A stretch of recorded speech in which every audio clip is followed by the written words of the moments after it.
ট্যাক্সের যে ন্যায্যতা আমরা যেটাকে বলি জাস্টিস, ট্যাক্স জাস্টিসের ব্যাপারটা, সেইটা দেখেন বাংলাদেশে ক্ষণে ক্ষণে আমরা, শুধু বাংলাদেশ না, আমাদের এই উন্নয়নশীল দেশগুলোতে ক্ষণে ক্ষণে আমরা সেখানে ডিপ্রাইভ হচ্ছি বিকজ অফ হচ্ছে, আপনারা জানেন জাতিসংঘের যে সদস্য কান্ট্রিগুলো আছে তারা একটা কনভেনশনের আন্ডারে চলে, সেটা হচ্ছে framework convention for international tax cooperation. তো এইটাতে আমরা সবাই সদস্য হয়েছি, কিন্তু আমরা কেউ সেটা মানি না।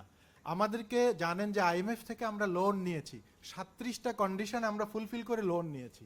37টা কন্ডিশনের মধ্যে অর্ধেকেরও বেশি হচ্ছে কিভাবে ডোমেস্টিক রেভিনিউ বাড়ানো যায়। ডোমেস্টিক রেভিনিউ জানেন, এটা বাড়ানোর জন্য আমাদের সরকারের কাছে খুব সোজা একটা নিয়ম, সেটা হচ্ছে ইনডাইরেক্ট ট্যাক্স বিভিন্ন জায়গায়। অথচ আমরা জানি না যে বাংলাদেশে কার্বন ট্যাক্স নামে একটা ব্যাপার আছে পৃথিবীতে। এখন কার্বন ট্যাক্সের মাধ্যমে আমি 4,000 কোটি টাকা ট্যাক্স আদায় করতে পারি। কার্বন ট্রেড থেকে আমি 17,000 কোটি টাকার মতো ট্যাক্স আদায় করতে পারি। এই বিষয়গুলো আমাদের গভর্নমেন্টগুলো চিন্তা করে না।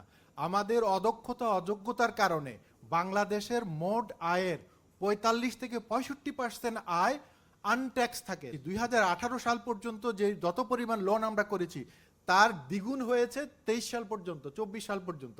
আমরা বলতেছি এই যে মেগা মেগা প্রজেক্ট করা হচ্ছে, 60টা প্রজেক্টের নাম বলা হচ্ছে, যেটা আমাদের কোনো উপকারে আসতেছে না।